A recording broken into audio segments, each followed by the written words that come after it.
là sur LinkedIn, j'ai l'impression, on voit beaucoup de posts en mode faut être empathique, faut bien connaître son client, être trop gentil, tu vendras pas non plus. La vente, c'est un mélange entre empathie et directivité. La vente, c'est comme un sport, ça s'improvise pas. Donc plus tu fais et plus ça devient des réflexes. Et ma copine qui est japonaise, la boss va lui envoyer des messages à 22h30. Pas de protection du travail. Ouais, non, là-bas, c'est... T'oublies. La protection du travail. Ça n'existe pas. Ça n'existe pas. Bonjour Ezekiel. Bonjour. J'espère que tu vas bien. Je suis ravie de te retrouver aujourd'hui dans le podcast Leader, où on va venir parler un petit peu de toi, de qui tu es, de ce que tu fais ici au Japon, parce qu'on tourne dans un endroit un peu particulier qui est le Japon, le pays où tu vis depuis un an et demi. Même ça fait 18 mois maintenant. 18 mois que tu vis au Japon, donc tu vas nous raconter qu'est-ce que tu fais ici, pourquoi le Japon et voir un petit peu l'entrepreneuriat, comment ça se passe au Japon. Okay. Mais on va surtout parler de ton expertise qui est la vente, le sales, puisque pendant 10 ans tu as travaillé donc, dans une grande boîte de vente. C'est ça. Et tu vas pouvoir nous donner toutes tes petites techniques justement en vente, puisque c'est un peu le nerf de la guerre aujourd'hui quand on veut entreprendre. Si on ne vend pas, bah, au final... on n'a pas de cash qui rentre dans l'entreprise. On n'a pas de cash. Donc l'entreprise elle coule. Elle ne marche pas. Donc c'est un peu un skill indispensable selon moi. Je vais te demander de te présenter un petit peu avant, pour savoir qui es-tu et ce que tu fais aujourd'hui. Avec plaisir. Bah, déjà merci de me recevoir dans ton podcast, c'est super gentil. Donc moi c'est Ezekiel Simon, 31 ans, donc solopreneur au Japon. Ça fait donc du coup 1 an et demi que je vis au Japon. Le pourquoi je suis venu au Japon, c'est tout simplement parce que depuis tout petit je suis fan de la culture japonaise, surtout des samouraïs. Et puis j'ai fait un premier voyage au Japon pendant 1 mois, pendant mes vacances on va dire quand j'étais dans mon ancienne boîte. Ça m'a énormément plu au point de j'étais à 2 doigts d'appeler mon boss et de lui dire bon au final je reste vivre au Japon.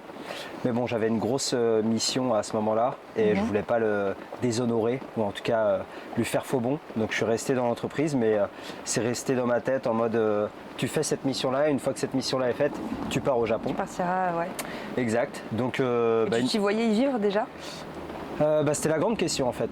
J'avais fait deux fois 1 mois et j'avais adoré, mais je m'étais dit j'y vais en vacances en mode tu profites, tous les jours tu vois de nouvelles choses et tout.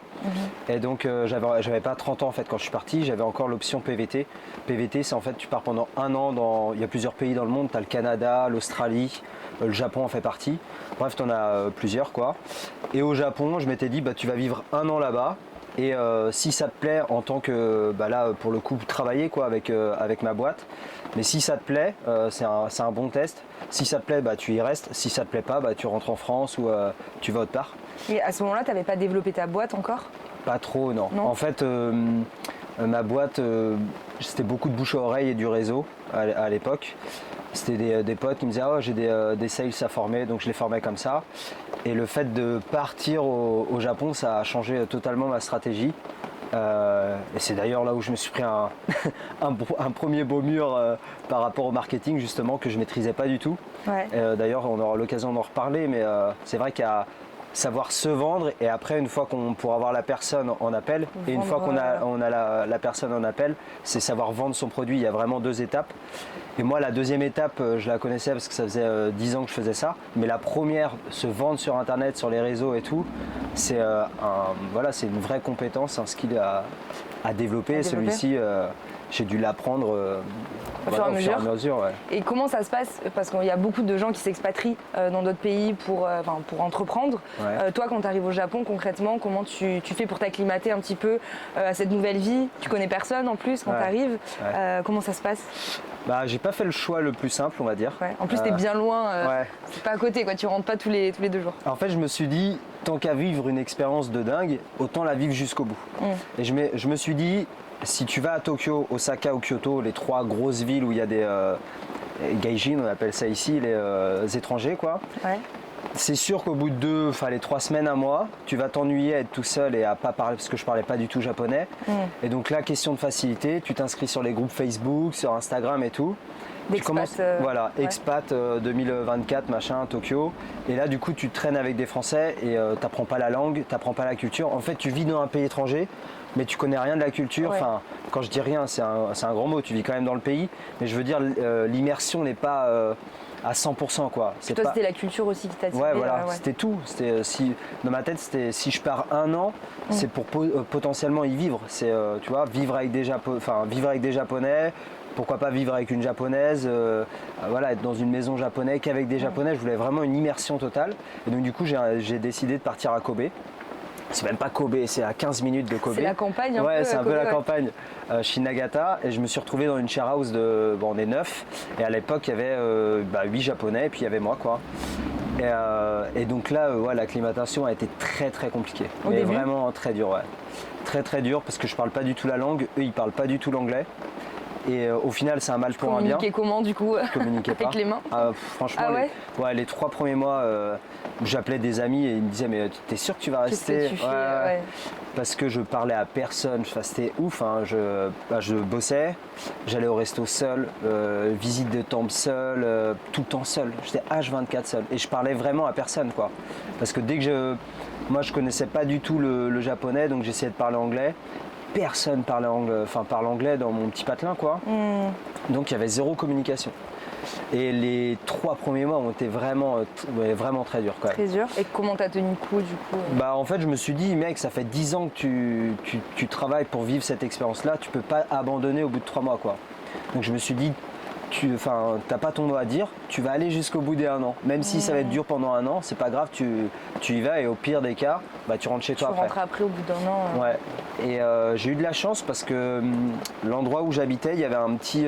C'est un peu la première chose qui a un peu débloqué justement le fait de parler et tout. Parce qu'à 150 mètres, il y avait un collège. Et il y a une personne, un japonais, qui a vu que je galérais un peu. Enfin, tu vois, il voyait que j'étais tout le temps sur mon PC, que je parlais pas un mot au japonais au bout de 3 mois.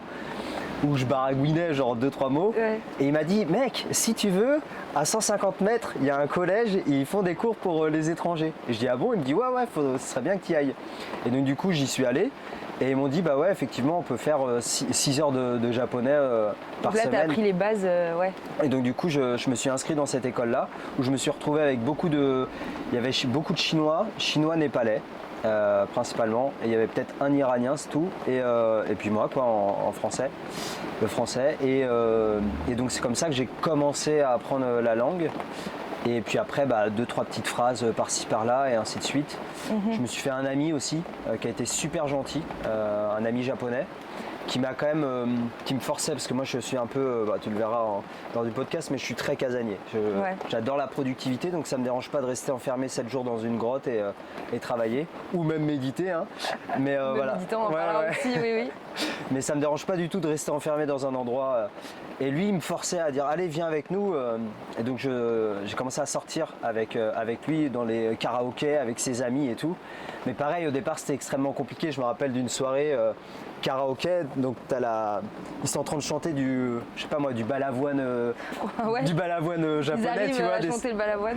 C'était pas du balavoine, c'est un peu la caricature, mais ça c'était des musiques japonaises des années 70-80, tu vois, mais c'est un peu leur balavoine à eux. Et moi je regarde l'écran, je dis putain, je comprends rien. Et donc après je regarde les personnes, il y avait 3 japonais à côté de moi, ils parlent, et j'essaye de comprendre. Je comprends pas un mot, je dis bon.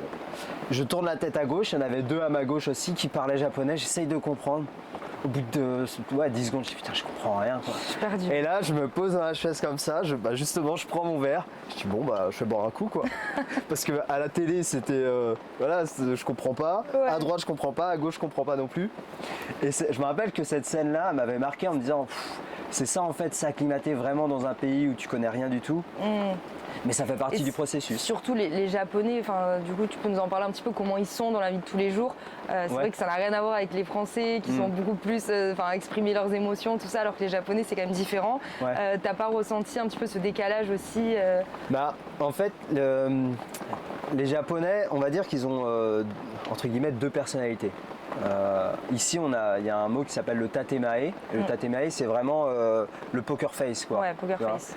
Donc, dans la vie de tous les jours et professionnellement parlant, tu vas avoir beaucoup de tatemae, vraiment une rigueur très sérieuse. Tu vas avoir des Japonais très sérieux, même dans le métro et tout.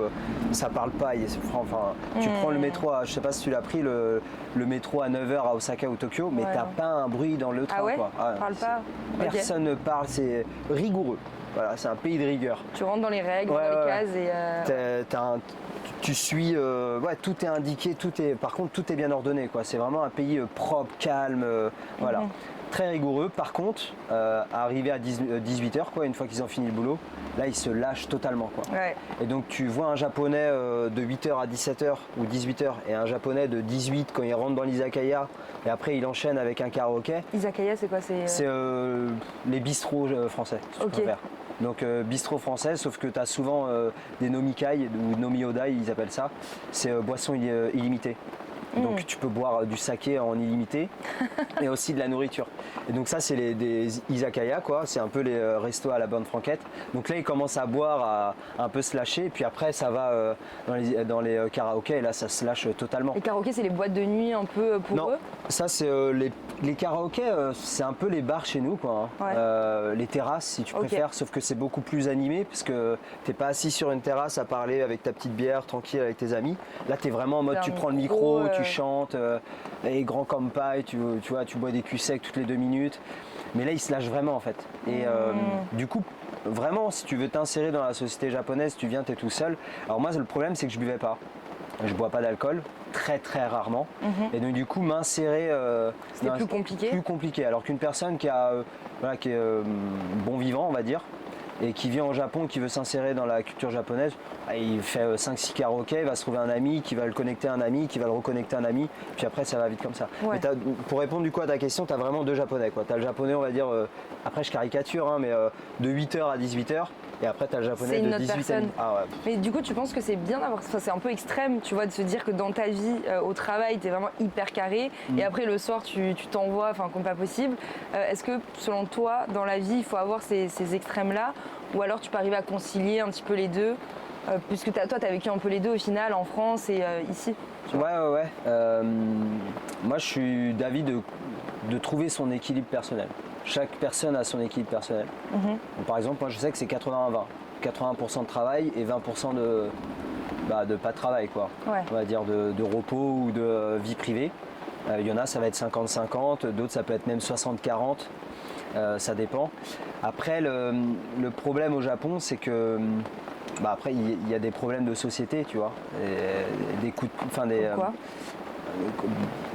moi je trouve que les méthodes employées, par exemple le management, tout ça dans les entreprises, sont un peu... c'est lunaire, quoi. J'ai ma copine qui est japonaise, sa boss va lui envoyer des messages à 22h30. Il n'y a pas de protection du travail. Ouais, non, là-bas, t'oublies. La protection du travail. Ça n'existe pas. Ça n'existe pas. Après, maintenant, tu as des nouvelles boîtes qui font très attention et tout, et qui commencent à mettre des règles en place pour justement aller vers ce progrès-là. Mais là, par exemple, je parle de petites boîtes japonaises à l'ancienne. C'est sûr que si tu vas à Tokyo, des grosses boîtes, ils ont ce virage, ils sont en train de prendre la protection des salariés et tout. Mais alors moi, où j'habite, il y a zéro protection du travail. C'est vraiment... Mais du coup, c'est quoi? C'est pour la performance qu'ils font ça? Tu vois, ils ont pas du tout la même mentalité que nous. Ouais. Tu vis vraiment pour le travail ici. C'est vraiment tu te lèves un peu pour la nation, quoi. C'est ça. Tu vas travailler pour la patrie. Et ta famille, ta famille, c'est ton travail. Ça veut dire que même le soir, je prends avec des pincettes, mais tu as entre guillemets intérêt d'aller boire avec tes collègues de travail, tu vois. Moi, c'est mal vu. Ouais, c'est mal vu. Par exemple, j'ai Taku-san, c'est une personne qui a 52 ans dans ma share house, et il me disait, lui, pendant 30 ans, d'ailleurs, il a divorcé à cause de ça avec sa femme, mais pendant 30 ans, c'était 3 fois par semaine ou 2 fois par semaine, il devait aller se la ramasser avec son chef. Ah ouais. Parce que le chef dit, son chef a une vie de famille catastrophique, donc du coup, il veut pas rentrer voir sa femme. Et c'est on va boire un verre, puis après un deuxième verre, et puis ensuite on va dans un izakaya, puis ensuite on va dans un karaoké, puis ensuite on va en boîte de nuit. Sauf que lui, il a une vie de famille et de base ça se passe bien. Mais il était obligé d'aller... Et il rentre à 4h du matin, il pue l'alcool, il va s'endormir avec sa femme. C'est sûr qu'au bout de 10 ans, elle pète un plomb et elle part, quoi. Et justement, ça se passe comment dans les familles japonaises? Je veux dire, tu vois, la place de l'homme, de la femme, tout ça? Alors, il y a encore 10 ans de ça, on va dire que c'était la femme qui gérait le budget. Donc, l'homme qui travaillait, la femme qui gérait le foyer, vraiment. Et puis il y avait aussi ce côté où la femme donnait un budget attribué à son mari pour qu'il aille boire avec ses amis dans les bars et tout. Et elle y allait pas du coup? Non. Et ça commence à changer quand même. Pareil, ça commence à évoluer, même par les codes par rapport à ce que le mari peut faire en dehors de la vie du travail. Ouais. Avant, par exemple, au Japon, il y a 20 ans de ça, aller voir ailleurs, c'était pas tromper, quoi. Tant que tu vois pas, tu t'es pas trompé. Voilà, c'est ça. Et les femmes acceptaient ça et tout. Et là, de moins en moins, ils avancent quand même par rapport à ça. Et il y a de plus en plus de personnes maintenant qui disent ok, si je sors avec toi, c'est il n'y a que toi et toi il n'y a que moi, tu vois. Ouais. Ça a quand même évolué. Oui, ça évolue quand même.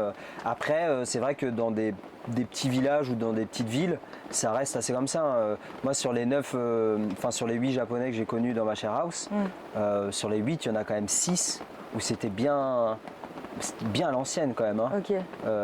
Sakura, une fille qui est justement dans ma share house, 23 ans, la gamine, elle prenait le premier train à 5h30 du matin pour aller à Osaka, elle prenait le dernier train. Et des fois, elle ratait le train. Elle travaillait? Ouais, elle travaillait, je sais plus, elle vendait des voitures, un truc comme ça. Okay. Elle était dans une concession de voitures, elle rentrait à 22h30 ou 23h, elle prenait le dernier train et des fois elle s'endormait dans le train, du coup elle ratait sa sortie. Et elle était obligée de prendre un taxi pour rentrer dormir. Elle rentrait à 1h du mat et elle repartait le lendemain. Ah oui, c'est vraiment métro, boulot, dodo, quoi, et tu tournes. Ah ouais. Et on lui disait, mais arrête, quoi, stop à un moment, tu vois. Parce que là, du coup, l'équilibre, c'est 95-5, c'est pas possible. Elle me disait, ouais, mais si je trouve pas d'autre travail et tout, machin. Et moi, pendant 3 mois, même 6 mois, elle trouvait ça limite marrant, quoi. Que, tiens, j'ai encore raté mon taxi hier. Ils sont programmés un peu pour avoir cette vie-là. C'est ça qui est marrant, c'est de voir en quoi vraiment l'éducation, elle va jouer sur toi, ta manière d'appréhender les choses de la vie, de vivre. Et eux, c'est vraiment, c'est normal pour eux, en fait, d'avoir cette vie-là. Ils sont vraiment programmés, pour le coup, salariés, quoi. Ouais. Quand tu leur dis que tu as une entreprise, t'es le boss de ton entreprise, c'est incroyable, tu vois. Ouais, justement, l'entrepreneuriat, c'est perçu comment ici? Est-ce qu'il y a beaucoup d'entrepreneurs? Est-ce que est-ce que les gens osent justement créer leur boîte? Pas tellement quand même. C'est simple, il y a une étude sur les 50, je crois que c'est sur les 50 ou les 100 plus vieilles compagnies au monde, plus de 60% sont japonaises. Okay. Et ouais, en fait, au Japon, tout est conditionné pour que tu restes salarié. Tu vois, par exemple, tu es commercial, tu rentres dans une boîte, tu es commercial. Tu passes manager, ça fait 5 ans que tu es dans l'entreprise, tu passes manager.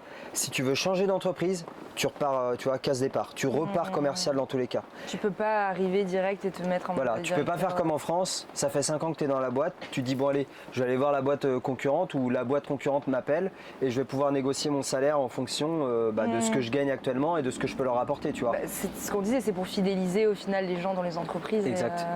Pour que les gens restent 30-40 ans dans la même entreprise, tu vois. Parce que c'est une famille, parce que tu n'as pas le droit de partir comme ça, tu vois. Donc le turnover, ça n'existe pas trop ici Ouais, pas trop. Et en plus de ça, ça c'est pour les grosses boîtes, mais il y en a beaucoup.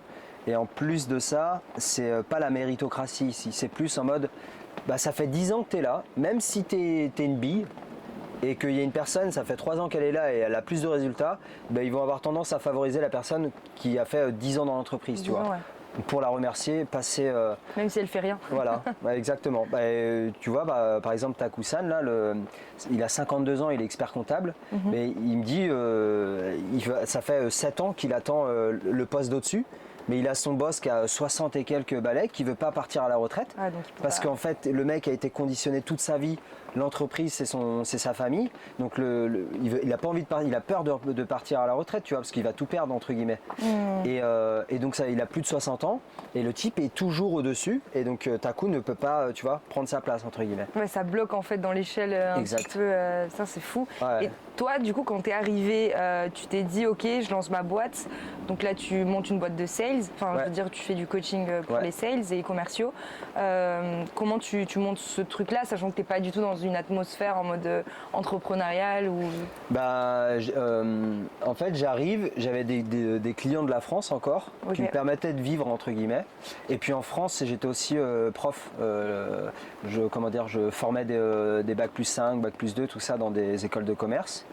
Donc on va dire, en fait, je me posais pas du tout la question avant de comment je fais pour trouver des clients. Ok, ça venait, voilà. Tu les avais déjà en gros. Ouais, je les avais déjà. Ouais, ok. Et quand je suis arrivé ici, j'ai eu la question de merde, comment je fais maintenant pour trouver des clients, que j'ai plus mes écoles de commerce et tout. Et là, je me suis dit, tiens, c'est une bonne question et c'est une question importante. J'y avais pas pensé. Et c'est là où j'étais un peu débile, c'est que j'ai pas anticipé le truc. Bon, après, tu verras dans mon profil 10 que je suis un peu tête baissée, quoi. Cool. Et ouais, voilà. Et ouais, j'y ai pas réfléchi avant. Et donc j'arrive sur le fait accompli, je dis comment je fais pour trouver des clients. Donc là, je commence à chercher sur Internet. Et c'est là en fait où je découvre le marketing. Mais vraiment, Sur LinkedIn. Après, on me dit, t'as LinkedIn, t'as Instagram, t'as Facebook, machin. Et selon le profil que tu as ou la cible que tu veux cibler justement, ou le persona que tu veux cibler, moi je me dis tiens, je vais m'orienter sur LinkedIn. Et donc je commence LinkedIn, mais très tard. Je commence à me former sur le marketing en juin-juillet. Comment tu te formes concrètement? YouTube au départ. YouTube, tu regardes des vidéos, ok. Des vidéos, des formations, tout ça. Ouais. Je trouve mes premiers clients sur une plateforme qui s'appelle Superprof. Alors je brade mes prix pour trouver mes premiers clients et tout. Les mecs ils disent mais pourquoi t'es à ce prix-là, c'est trop bizarre et tout. Sachant que t'as 10 ans d'ancienneté dans le sales. Il y en a même un qui est devenu un client, enfin même plusieurs qui sont devenus des clients. Et il me disait mais j'ai même hésité à prendre un call avec toi parce que t'étais vraiment pas cher. Mais c'est parce que j'avais vraiment envie de... En fait T'avais peur un peu de mettre des prix hauts? Alors j'avais pas peur de mettre des prix hauts parce que j'ai toujours appris à vendre très très cher, donc ça c'était pas un problème, mais c'était juste que je voulais des clients rapidement, et donc je me suis dit si je brade mes prix et que en plus de ça je suis performant, je vais avoir des bons retours clients rapidement que je vais pouvoir mettre en avant. C'est ce que j'avais appris en fait sur YouTube. On a dit dans le marketing au départ, tu vois, il te faut des clients rapidement pour les mettre en avant, montrer la transformation que tu leur apportes, et comme ça c'est ça qui va te ramener des... Et après tu peux te permettre à la légitimité entre guillemets pour montrer ce dont tu es capable, quoi. Exactement, donc c'est comme ça que j'ai commencé, et j'ai vraiment véritablement du coup commencé LinkedIn à partir de septembre 2024. Donc les objections, comment tu les traites? Et par exemple, est-ce que tu peux nous donner un exemple de comment on se sort d'une objection, style classique, le prix, j'ai besoin de réfléchir ou autre? Alors, on va commencer déjà par comment traiter une objection. Tu traites une objection, moi je les traite toujours de la même manière, c'est IRT, isoler les objections, donc isolation, reformulation, et ensuite tu traites les objections. Ça c'est la première chose. Donc par exemple, tu vas me dire, je sais pas, objection sur le prix, bien. Tu vois, objection sur le prix, c'est trop cher. Donc tu vas me dire l'objection du prix, ok, je vais te dire, ok, je note le prix, c'est important pour vous. Mis à part ça, est-ce qu'il y a quelque chose d'autre que vous voyez qui est bloquant pour qu'on puisse travailler ensemble ou pour aller plus loin ensemble? Donc là, tu vas reposer une autre question. Et là, elle va te dire, bah oui, tu m'as parlé d'un accompagnement sur 6 mois. Est-ce qu'il y a la possibilité de faire sur 3 mois? Ok, donc là, tu notes que la durée de l'accompagnement aussi, il y a une objection. Il y a quelque chose à traiter là-dedans. Parce que si la personne te fait dire, c'est obligé 6 mois, si elle te pose cette question-là, c'est qu'elle a forcément une idée derrière la tête. En fait, dans la vente, la personne va toujours te poser une question. Toi, ton objectif, c'est de savoir ce qu'il y a derrière cette question-là. Ou la vraie question qui se cache. Voilà. Comme le je vais réfléchir. Le je vais réfléchir, c'est c'est un écran de fumée. C'est la première objection de la vraie objection qui se cache derrière, tu vois. Qui peut être, par exemple, je valide pas avec toi lors de la découverte que tu prends la décision avec ton mari. Tu vois. Ou j'ai pas réussi à te faire ressortir lors de la découverte que ton mari était important dans le process de décision pour te vendre la maison. Ouais. Je te balance le truc, je vais réfléchir. Là, l'objection, tu peux peut-être avoir 300 000 euros de budget et que je te présente une maison à 250 000. Si tu me dis je vais réfléchir, c'est pas ça, ouais, voilà, c'est pas le prix, l'objection, c'est parce que il n'y a pas ton mari. Et tu n'as pas osé me dire, ou je sais pas moi, il y a un truc qui a fait que tu n'as pas voulu me dire que ton mari prenait la décision avec toi. Okay. Et donc là, tu peux rien faire. Voilà, tu as fauté parce que tu as fait une mauvaise découverte. Tu vois. Donc c'est pour ça que je te disais l'importance dans la découverte avant. Okay. Important de tout bien cadrer et de verrouiller avant de rentrer dans la négo. Donc tu es censé n'avoir aucune objection si tu as bien tout dégommé dans la découverte? Non, nous par exemple dans mon ancienne boîte, on adore aller sur l'objection prix. Ça c'est un truc que je dis souvent. C'est une bonne chose d'avoir l'objection. Ouais, en fait il faut des objections. Sans objection, tu n'as pas de négociation. Ouais. Alors après, tu peux avoir la personne, tu lui balances le prix. Tu vois, tu as tout verrouillé, tu lui balances le truc. Ça m'est déjà arrivé que la personne a dit oh bah nickel, vas-y, partant. Bah on fonce. Bon bah nickel, tu vois. Mais ça arrive très rarement. Ou alors c'est parce que tu as vraiment très bien travaillé ton truc et qu'à la fin, tu sais exactement quoi lui proposer, qu'il a vraiment un problème douloureux, imminent, et que dans les budgets, tu as verrouillé que, je sais pas moi, ton offre d'ACO, c'était, je sais pas, 3 000 euros, et que le type, il t'a dit qu'il était prêt à investir sur lui et qu'il voulait partir maintenant, tu vois. Ça m'est arrivé la semaine dernière. Okay. La personne, ça fait 6 mois qu'elle lit mes posts LinkedIn. Quand j'ai commencé à vouloir la rassurer sur le fait des retours clients, tu vois, les personnes que j'ai déjà transformées, que j'ai appris à vendre et tout, elle dit c'est bon Ezekiel, je sais ça. Tu vois, elle m'a dit c'est bon, je sais. C'est quoi l'offre? Ouais. Et je lui ai balancé l'offre, elle me dit bon ok c'est tout bon. Elle avait déjà vu en amont tout ce que tu avais fait. Voilà. Elle m'a dit ok c'est tout bon, on part là-dessus. Ok, bon bah là, tant mieux, pas d'objection. Mais c'est très rare, tu vois. Et si tu as ces objections-là, donc la première chose à faire, c'est donc isoler toutes les objections. Mis à part ça, ok, il y a ça, je note que ça c'est important. Ouais. Mis à part ça, ça aussi c'est important, ok, je note. Autre chose, non c'est bon, ok. Donc premièrement par rapport à ça, et là tu rentres dans l'objection. Et comment tu rentres dans l'objection? Toujours la même chose, tu temps de silence pour montrer à la personne que tu as compris ce qu'elle t'a dit, que tu réfléchis et que tu as pris en compte son objection, ça c'est la première chose. Et ensuite, c'est lui poser une question ouverte. Ok. Concernant le prix, est-ce que vous pouvez m'en dire plus, tu vois? Reposer une question ouverte. Tu reposes une question, ok. Et tu vois, typiquement, par exemple, moi je sais que j'ai beaucoup ce truc de j'appelle juste pour avoir des informations. Est-ce que ça, tu considères que tu rentres dans une négociation ou alors c'est...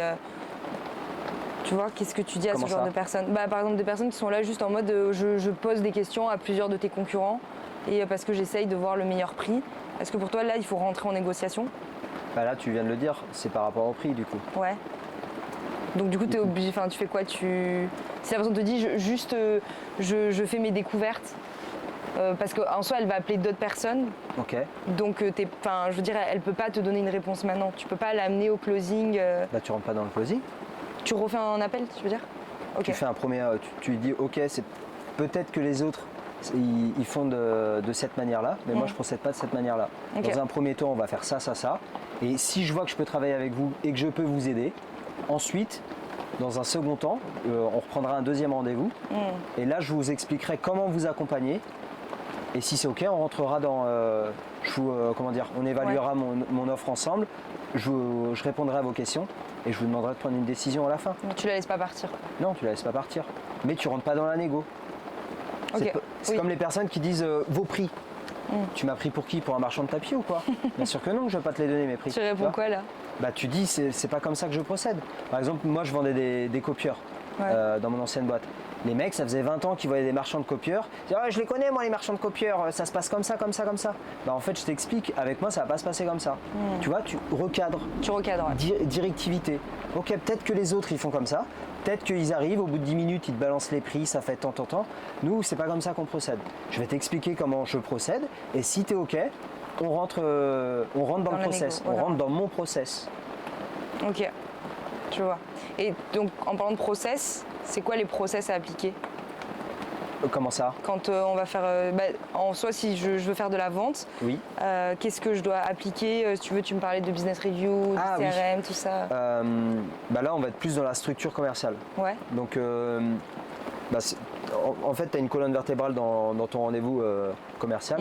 Tu as également, entre guillemets, une colonne ou des choses à respecter quand tu vas piloter ton business. Là, on est plus sur de la partie stratégique, on est moins sur de l'opérationnel. Et la partie stratégique, oui, la business review, c'est super important d'en faire une minimum tous les trimestres. Tu peux expliquer? Ouais, business review, c'est comment dire, analyse de ton activité. Okay. L'analyse de ton activité commerciale, là pour le coup, parce que même si tu es solopreneur, donc tu vas analyser, je dis n'importe quoi, dans un premier temps, tu vas analyser tes chiffres. C'est pareil, on pourrait faire un podcast sur la business review, mais tu as deux choses à analyser. Tu as ton analyse statique et dynamique. Ouais. Le statique, c'est à l'instant T, le dynamique, c'est par rapport à des chiffres que tu avais par exemple l'année d'avant. Ah oui, pour pouvoir encore plus interpréter les choses et savoir si tu es dans la bonne direction ou pas. C'est ce que fait Loïc avec ses graphiques. Exact. Ouais. Mais pour faire simple, analyser l'activité, tu vas, ok, mon objectif en début de trimestre c'était ça, est-ce que je l'ai atteint? Tout court. Okay. Objectif, résultat, delta. Ouais. Ça te fait penser à quoi? Ou tu vas te poser la question, est-ce que je suis satisfait de mon résultat? Tu vois ce qui a fonctionné, voilà. ce qui a pas marché. Fonctionné, qu'est-ce qui n'a pas fonctionné. Ça, c'est la première étape. Ensuite, tu vas, par exemple, nous on est solopreneur, on poste sur LinkedIn. Tu vas analyser du coup là, on peut appeler ça l'analyse marketing. Ouais. Ok, quels sont les posts qui ont le plus fonctionné? Pourquoi? Pourquoi pas? Tu vois, qu'est-ce qui a fait qu'un post a fonctionné? Qu'est-ce qui a fait qu'un post n'a pas fonctionné? Tu vois, ça va être l'analyse marketing. Et ensuite, tu vas te dire, tu vas analyser tes ratios. Donc là, tu vas reprendre tous tes rendez-vous. Ok, j'ai fait combien de R1, j'ai fait combien de R2, j'ai fait combien de ventes. Ok, j'ai fait combien de prospection. J'ai eu combien de personnes qui sont venues à moi à travers mes posts. Ouais. J'ai fait combien de conversations engagées pour avoir combien de rendez-vous. Toutes ces informations-là, tu vas les prendre, tu vas les analyser, tu vas faire des ratios qui va te permettre ensuite de cadrer ou en tout cas de piloter ton business. Te dire, ok, selon mes ratios, il me faut 2 R2 pour faire une vente. Pour faire 1 R2, il me faut 3 R1. Et pour faire 3 R1, je schématise, il me faut 10 conversations engagées. Ok. Et donc tu te mettais tes KPI un peu en fonction de ça. Voilà. Ouais, ok. Et donc ce qui va te permettre de savoir ensuite, donc là par exemple on va dire que c'est l'analyse de Q1. Ok, sur Q2, si je veux faire je sais pas moi, tant de ventes, selon mes ratios, il va falloir que j'engage tant de conversations, je fasse tant de posts, je sais pas moi, tant de posts LinkedIn axés sur la vente. Il va falloir que je fasse tant de R1, tant de R2 et tant de ventes, tu vois. Okay. Par exemple. C'est hyper intéressant parce que du coup, tu vas pas à l'aveugle. Jamais. Et donc, au final, tes chiffres ont un sens parce que c'est en fonction de la data que tu as collectée avant. Exact. Après, ça reste de la vente. Comme on disait dans mon ancienne boîte, il disait rien ne vous empêche, personne ne peut prévoir l'avenir, mais rien ne vous empêche de l'anticiper. Donc, tu l'anticipes au mieux, ça te donne, ça te donne une trajectoire. Deadline, quoi. Voilà. Et ça te permet déjà de te rassurer en disant, ok, pour aller là-bas, selon mes ratios que j'ai depuis X mois ou X années, je sais que si je fais ça en place, je vais atteindre mon objectif. Après, je sais pas moi, tu as un Covid qui tombe, ça c'est un facteur externe, tu peux rien y faire. Maintenant, c'est comment je fais pour, pas anticiper, mais pivoter ou m'adapter à cette situation-là. Ça, c'est autre chose. Et c'est quoi un petit peu la checklist à avoir, tu vois, quand tu es entrepreneur pour vendre? Alors style avoir ton CRM, faire tes business reviews tous les 3 mois, c'est quoi un petit peu tous les trucs à cocher, justement pour rien oublier? Alors, déjà il faut, ça c'est la partie marketing de base, donc avoir une bonne offre devant une bonne cible. Ensuite, avoir des objectifs clairs.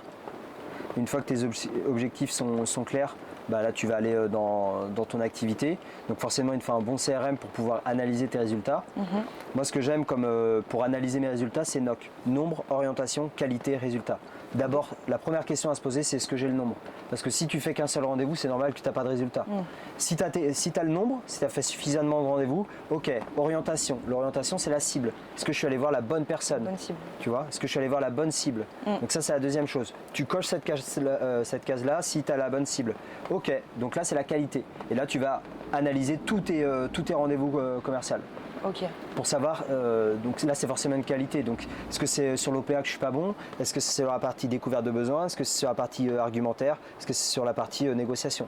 Et là selon ce que tu vas voir, tu vas mettre des actions en place pour travailler cette chose-là, tu vois. Et après, forcément, on découle tes résultats. Ouais. Donc ça, c'est la chose à faire. Et donc pour réussir ça, c'est important d'avoir un bon CRM avec une bonne plateforme d'affaires. Tu conseillerais quoi comme CRM? Le tien? Moi, j'ai un CRM Notion, mais il est propre à moi. Ouais. Tu as plein de bons CRM. Je pense que Salesforce, c'est un très bon CRM. Tu as Pipedrive aussi. Ouais. HubSpot. HubSpot, ouais. Il est bien. Odoo aussi. Odoo. Ah oui, Odoo, oui, j'avais eu ça. Apparemment, il est bien aussi. Ouais. Le but, c'est d'avoir un CRM où tu te sens à l'aise. Ouais. Et après, c'est sûr que moi, par exemple, il y a des solopreneurs que j'accompagne. Quand je leur demande leur ratio, ils me demandent c'est quoi ça, tu vois. Et donc, au final, ils n'ont pas de CRM, ils n'ont pas de plateforme d'affaires. Donc là, forcément, que je les aide à faire un CRM sur mesure. C'est une des premières questions que tu poses un petit peu. Parce qu'au final, si tu ne connais pas tes chiffres, c'est qu'il y a un problème à la base. Comment je fais pour savoir où je vais les transformer, où je vais leur apporter le plus de valeur rapidement. Ouais. Tu vois ? Est-ce que c'est sur justement piloter leur business? Donc c'est sur les ratios, c'est sur le NOC, c'est sur la business review. Est-ce qu'ils ont besoin d'un process commercial plus clair? Est-ce que c'est sur la découverte de besoins que c'est des merguez? Est-ce que c'est sur, tu vois? Est-ce qu'ils sont nuls sur... en fait, ça dépend là où ils ont besoin d'être aidés. Moi, j'ajuste. Et pour ça, il faut une première checklist et ça passe par une découverte de besoins. Donc je vais te poser des questions sur comment tu t'organises. Est-ce que tu as un CRM? On va reprendre tes 5 derniers rendez-vous. Je vais voir qu'au final, il y a 0 point de douleur, tu n'arrives pas à analyser les points de douleur. Donc la première chose à faire, c'est ton gros point de douleur actuellement, c'est ta découverte de besoin qui n'est pas bonne. Donc on va aller travailler ta découverte de besoin, tu vois. Ok, je vois. Et si tu avais, c'est quoi les 3 meilleurs conseils que tu pourrais donner à un solopreneur qui a besoin de s'améliorer en vente? Tu lui conseillerais quoi? Je dis solopreneur parce qu'on en retrouve beaucoup sur LinkedIn. Et c'est vrai que la vente, c'est souvent un peu ce qui pêche parce qu'on ne sait pas vendre. Est-ce que c'est se former? Est-ce que c'est, tu vois? Alors oui, se former, se faire accompagner pour adopter les bons réflexes. Ouais. Parce que la vente, c'est un métier, ça ne s'improvise pas. Et c'est pas parce que tu sais bien parler que tu sauras bien vendre. Donc ça, c'est la première chose à faire. Premier conseil. Deuxième conseil, c'est l'intelligence émotionnelle. Donc ça passe par, moi je le transcris par le disque, qui est de l'intelligence émotionnelle, mais c'est super important de bien se connaître et de bien connaître la personne que tu as en face de toi. Et la troisième, c'est d'arrêter d'être trop gentil. Là sur LinkedIn, j'ai l'impression, on voit beaucoup de posts en mode faut être empathique, faut bien connaître son client. Mais en fait, être trop gentil, tu vendras pas non plus. La vente, c'est un mélange entre empathie et directivité. Si tu es trop gentil, le client s'enfuit. Si tu es trop directif, le client s'enfuit parce que tu vois, il va te prendre pour un sauvage. C'est un équilibre, la vente. Tu dois jongler entre un coup tu es empathique et des fois tu es directif. Et par exemple, la directivité, c'est quelque chose que tu dois activer lors de la négociation. Si tu n'es pas directif en négociation, tu n'arriveras pas à closer tes clients. Okay. Si tu as peur de lui poser des questions dérangeantes, tu n'arriveras pas à trouver des points de douleur. Tu vois. Donc pour moi, le troisième conseil, c'est ne pas avoir peur d'être directif. Ouais. Donc ça, c'est dans la deuxième partie plutôt. Dans la première, tu es plus empathique dans l'écoute, la compréhension de l'autre, dans la phase découverte. Et après, quand tu passes à la phase négo, là, tu reprends un peu le lead. Oui. Et c'est toi qui vas activer ton profil rouge un peu. Oui, mais par exemple, l'OPA, il faut être directif. Ok. Ce qu'on va faire aujourd'hui, c'est ça. Okay. Ça va durer tant de temps. Est-ce que vous êtes d'accord? Oui. Des fois, j'avais un alternant qui me disait oui, mais s'il me dit qu'il n'a pas envie de prendre une décision à la fin du call, je fais comment? Je lui dis c'est quoi ton objectif au début de rendez-vous? Je dis t'es au deuxième rendez-vous, premier rendez-vous, deuxième rendez-vous. Ok. Dans ton process, dans ton entreprise, au deuxième rendez-vous, qu'est-ce que tu dois faire? Ah je dois vendre mon produit. Bon alors si ton objectif à la fin du rendez-vous, c'est de lui proposer quelque chose et entre guillemets d'essayer de le closer, sois clair dès le début. Ouais. Lui dire ok, à la fin du rendez-vous, je vous demanderai de prendre une décision ou tu vois. On évaluera mon offre ensemble, on l'analysera ensemble, je vous poserai des questions et je vous demanderai de me dire si vous êtes OK pour partir avec moi ou pas. Voilà. De toute façon, ça ne sert à rien, tu repousses le problème. Mais tu vois, ça c'est à un manque de directivité. Ouais. J'ai peur de la réaction de la personne que j'ai en face de moi, donc je dis pas les choses. Et il n'y a rien de plus malaisant, même si tu vois, moi demain je dois te vendre quelque chose, et tu es là en train de me dire, putain Ezekiel, est-ce qu'il va me proposer quelque chose à la fin du rendez-vous ou pas? Il n'y a rien de pire. Là, c'est encore plus malaisant que de lui dire, voilà comment ça va se passer, à la fin de l'appel, je vais te présenter mon truc. Au moins tu sais qu'à la fin, c'est clair quoi. Donc le troisième conseil, ça serait ça. Savoir jongler entre empathie et directivité, mais pas être trop gentil. Ouais, et après ça se travaille au final, plus tu fais des appels et plus tu apprends, parce que c'est pas forcément inné quoi. Non. Puis souvent, on a une mauvaise image des commerciaux, comme quoi on dit que c'est des escrocs et tout, mais franchement, avec le recul que j'ai, avec tous les solopreneurs et commerciaux que j'ai formés, moi je trouve qu'on est plus dans une génération où, comme les vendeurs des années 80, ils ont fait de la merde à être trop directifs, trop push, bah, les vendeurs d'aujourd'hui sont trop mignons, tu vois. Ils sont même pas empathiques, ils sont sympathiques pour la plupart. Sympathiques. C'est vraiment, je suis ton pote, tu vois. Ouais, je vois, ouais, c'est clair. Et donc, moi, je trouve qu'il y a plus une défaillance en ce moment sur un problème de directivité que sur un problème d'empathie. Tu vois. Ou à l'époque, je pense que c'était plutôt l'empathie qui manquait chez les vendeurs. Et maintenant, c'est l'autre. Maintenant, c'est l'inverse. Et toi, quand tu formes, par exemple, tes clients au sales, tu les formes aussi à ça? Oui, ouais. Il y en a beaucoup. Il y en a un dernièrement, là que j'ai commencé l'accompagnement au mois de janvier. Mon boss m'a dit que je n'étais pas assez directif. Donc on travaille sa directivité. Parce que... tu as juste en fonction en fait, des besoins de la personne. Et franchement, à 90% du temps, les gens manquent de directivité. L'empathie est bonne. Après, dans l'empathie, il manque de directivité dans le fait de poser des questions qui font mal. Ça aussi, tu vois, c'est un manque de directivité. Donc même dans la découverte, il te faut un peu de directivité. Parce que si tu as peur de poser des questions qui font mal, bah, tu vas pas avoir les points de douleur. Si tu n'as pas les points de douleur, tu peux pas bien argumenter. Et si tu argumentes mal, bah, tu peux pas vendre ta solution. Ouais, c'est ça, tu restes bloqué et à la fin, c'est un peu en suspens, quoi, et on sait pas trop où on va. Bah, ton offre est bien, mais elle n'est pas irrésistible pour moi, tu vois.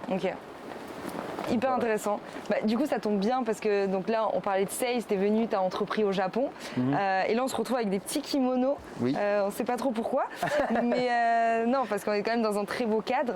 Et tu as aussi une chaîne YouTube où tu fais des vidéos, tu parles un peu de sales. Mais pas que, aussi de ta manière d'entreprendre au Japon. Est-ce que, on a vu du coup un petit extrait de ta vidéo où tu nous as parlé de ta retraite spirituelle. Parce que le Japon, c'est aussi un pays assez spirituel et tu fais pas mal de choses. Tu peux nous en parler un petit peu, ce côté assez, on n'en parle pas beaucoup non plus, mais on en entend parler quand même dans le milieu entrepreneuriat, d'un peu de cette spiritualité, tout ça, de l'importance de la méditation, arriver à lâcher prise. C'est quoi un peu ton vécu avec ça? En fait, la spiritualité, je l'avais quand j'étais tout petit, parce que ma mère est très spirituelle. Et en fait, quand j'ai commencé la vente, je me suis un peu égaré de la spiritualité pour être... En fait, pour faire simple, la spiritualité, c'est un peu le lâcher prise, donc c'est un peu l'immatériel, tu vois. Alors que le business, la vente, toutes ces choses-là, l'entrepreneuriat, c'est de la matière. C'est je monte une boîte, je forme des gens. Dans le concret, je suis dans la matière. C'est du concret, comme tu dis. C'est une boîte, je prends une bagnole, je fais de l'argent. Tous ces trucs-là, c'est de la matière. Et alors que la spiritualité, c'est de l'immatériel, c'est au-delà de cette matière-là. Et pour moi, c'est important d'avoir cet équilibre-là, que j'avais totalement perdu du coup quand j'étais à fond, tu vois, dans mon métier de sales, directeur et tout machin. Et donc je suis parti en fait à un moment, la vie a fait que ça m'a emmené en Inde. Et j'ai adoré l'ashram et ça m'a reconnecté à cette spiritualité-là. Et donc justement, j'ai fait une première retraite silencieuse de 10 jours avec des moines indiens du coup, dans un ashram au sud de l'Inde. Et du coup, tu vois, par exemple, dans 2 semaines, j'y retourne. Et je refais une retraite. Et j'essaye d'en faire une par an. Et qu'est-ce que ça t'apporte concrètement de ne pas parler pendant 15 jours? Ce qui peut paraître bizarre, tu vois, de se dire pourquoi je vais aller m'enfermer, ne pas parler. Qu'est-ce que concrètement ça te fait? Déjà, déjà, le fait de lâcher prise, c'est compliqué. Le fait de se dire que tu vas faire une retraite et que tu dis à ton mental, oh mec, ça fait 1 an que tu parles, que tu es à fond dans le business et tout, et demain on arrête de parler, ça fait mal. Donc déjà, c'est important de garder une maîtrise sur ton mental. Les Indiens, où j'étais justement lors de ma première retraite silencieuse, il y a une histoire qui m'avait marqué. Parce que durant la retraite, en fait, à un moment, à 14h, tu es en méditation et tu écoutes un moine qui te récite quelque chose sur, je sais pas moi, la dualité, le lâcher prise, toutes ces choses-là. Et un jour, il avait dit, ton mental, c'est comme un petit enfant que tu emmènes à la fête foraine. Et il dit, si tu n'as pas la force mentale, la discipline de lui tenir la main, il va t'emmener partout où il veut. Tu vois, il va dire, ah, je vais aller aux auto-tamponneuses, ah, je veux manger de la barbe à papa. Et toi, tu ne prends pas le contrôle de ta vie parce que tu te laisses pousser, tu vois, tu te laisses diriger par lui. C'est lui qui contrôle ta vie. Et il dit, la spiritualité, ça aide à aiguiser ton mental et à le rendre discipliné. À lui dire, tu vois, tu lui tires la main en disant, non, c'est pas toi qui décides. Si j'ai envie d'aller aux auto-entrepreneuses, oui, bon. Bref, t'as capté. Tamponneuse. Ouais, voilà, c'est ça. Oui, auto-tamponneuse. Voilà, oui, c'est ça. Okay. Ou alors manger de la barbe à papa. C'est toi qui choisis. C'est moi qui choisis si j'y vais ou pas.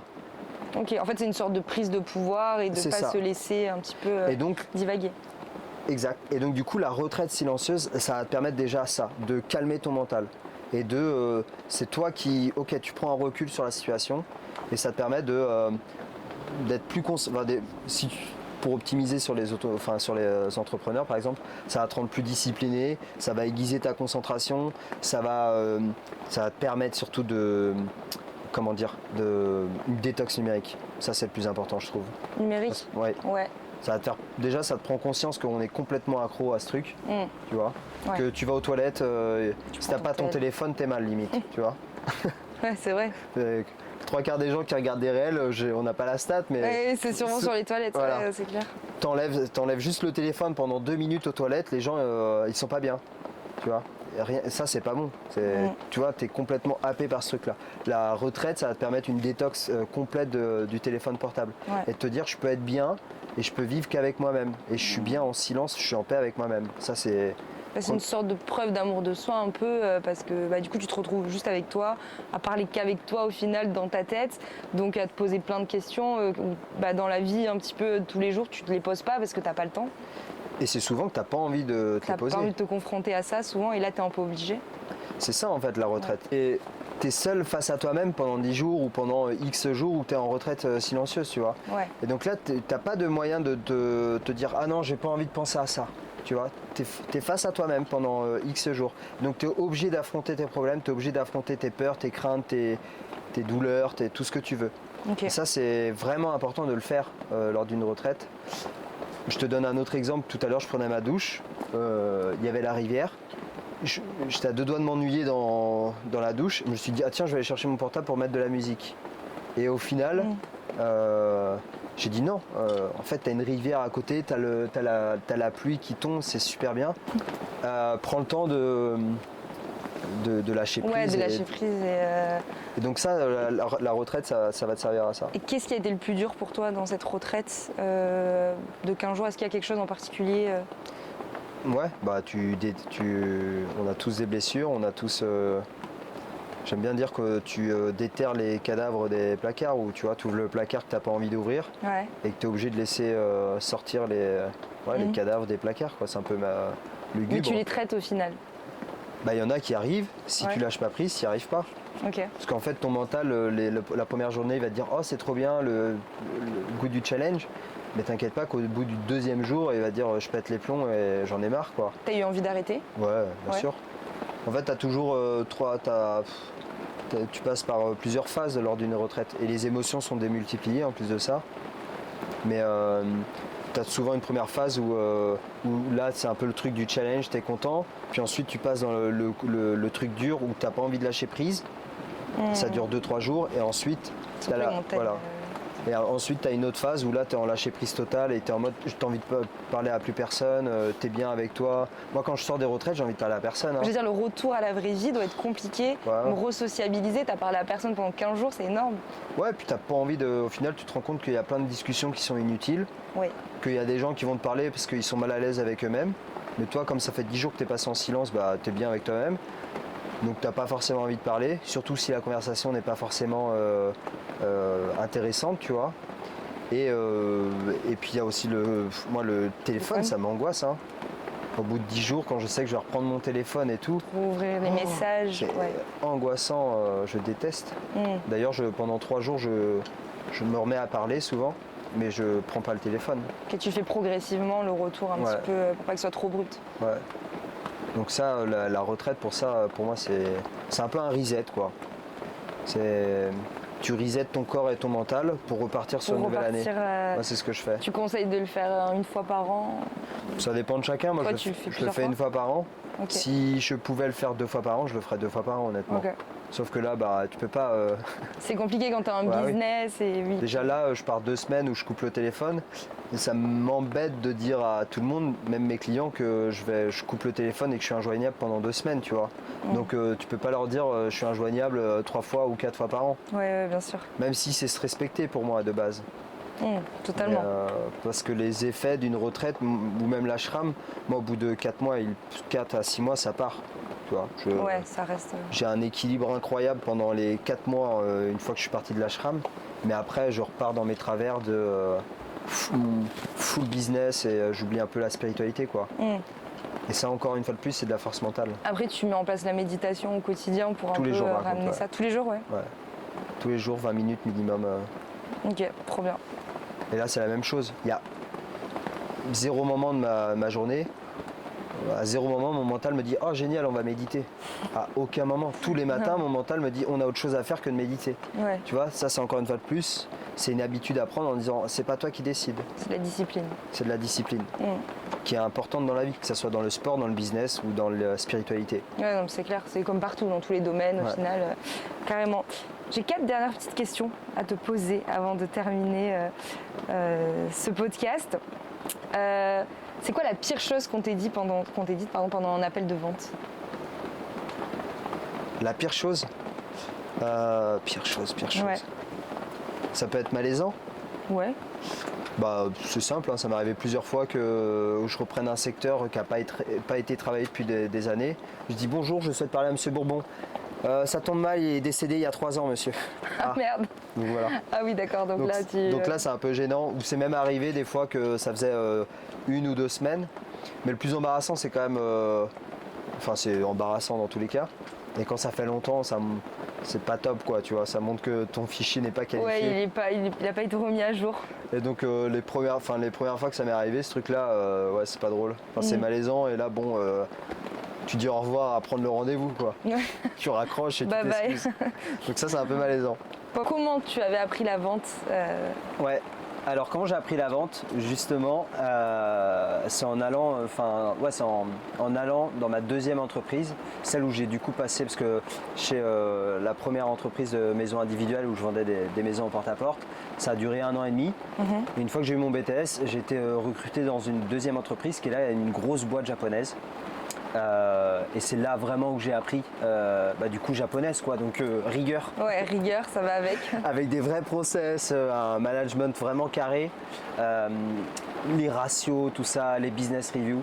Et c'est vraiment là où j'ai appris une vraie méthodologie de vente. Et c'est vraiment à ce moment-là que j'ai compris l'importance d'adopter les bons réflexes et du coup de gommer les mauvais réflexes que j'avais appris avant.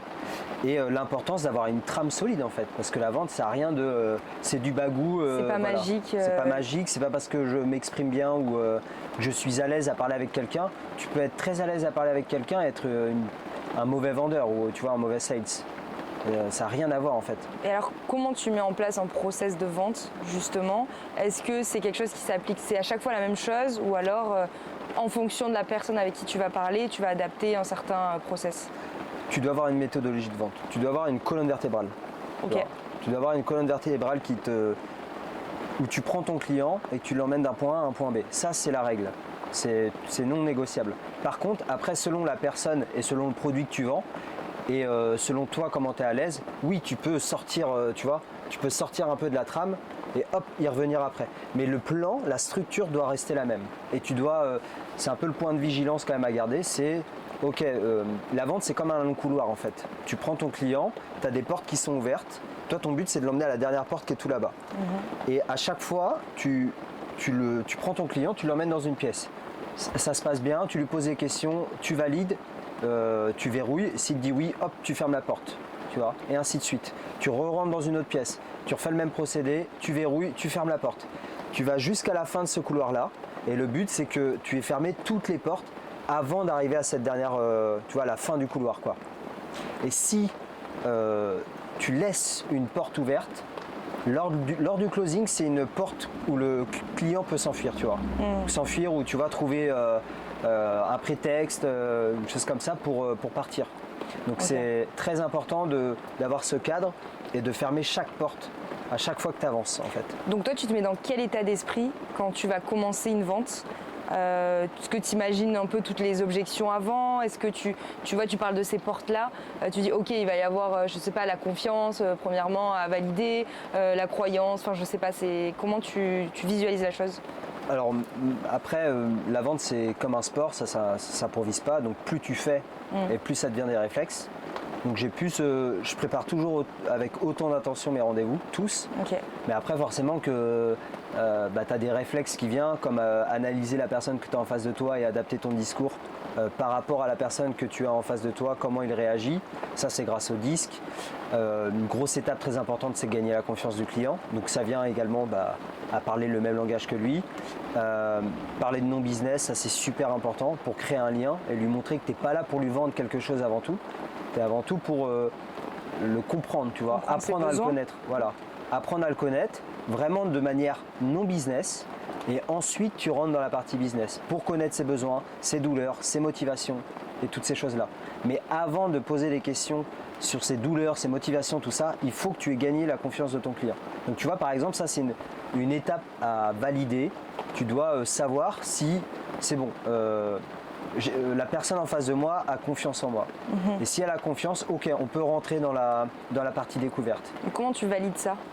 C'est par on appelle ça la QRC, c'est comment dire, ta qualité de relation commerciale et c'est ta capacité à faire des efforts à ton client.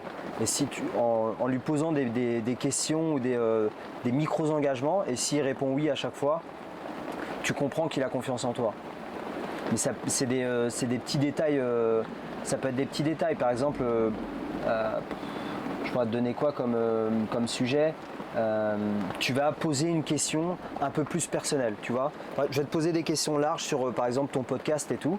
Et à un moment, je vais te poser une question un peu plus technique, mais vraiment une question un peu plus pointue, mais qui reste un peu légère. Et si tu me réponds de la manière dont j'ai envie que tu me répondes, ou si je vois que tu te découvres et que tu n'es pas là sur ta garde et que tu me dis vraiment la vérité, à ce moment-là, je dis ok, j'ai gagné la confiance de la personne. C'est bon, là tu fermes une porte et on passe à la suivante. Et donc là, aussi, chose très importante pour les sales et que je vois pas assez, c'est les phrases de transition entre un peu la colonne vertébrale et c'est des blocs en fait, tu vois. Ouais, il faut que ça passe naturel, en soi, c'est pas juste je dis des blocs que tu... Exactement. Et pour lier le bloc 1 et le bloc 2, il te faut une phrase de transition.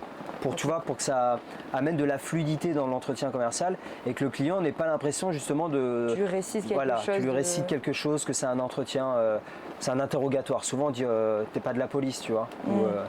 Ça m'est jamais arrivé, mais il y a beaucoup de personnes qui disent, c'est l'une des premières douleurs de mes clients en disant j'ai l'impression de réciter un interrogatoire et le client le ressent. Ouais. Parce qu'ils ont une trame avec des questions et ils sont là avec leur papier.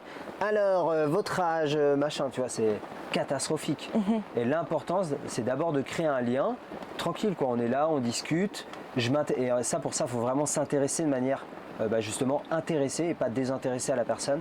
Il faut vraiment avoir envie, moi je dis aimer votre client. Découvrir la personne. Avoir envie de découvrir sa vie. Et selon les profils que tu as, il y en a souvent que je vais coacher. Ils disent ouais mais je lui dis quoi à cette personne-là? Je dis mais attends mec, tu rencontres un chef d'entreprise, le mec ça fait 20 ans qu'il a une boîte, mais il a plein de trucs incroyables à te raconter, avant même de parler de la vente en fait, tu vois. Il a des trucs incroyables sur sa vie, sur son expérience, des choses en plus que toi tu vas pouvoir assimiler et après te resservir en fait dans ton métier de sales. Et tu fais des rencontres incroyables, donc ces gens-là, il faut avoir envie de s'intéresser à eux, c'est la première condition. Ouais, donc tu lui poses un maximum de questions au début, c'est ça, pour le découvrir, le connaître. Comme un podcast. Ouais. Tranquille, tu es là, tu discutes avec lui. D'abord, tu apprends son passé, son expérience, son entreprise, ses collaborateurs. Voilà, tu fais une découverte désintéressée sur toute sa vie, tout ce qui va graviter autour de son entreprise. Il y a même des fois où,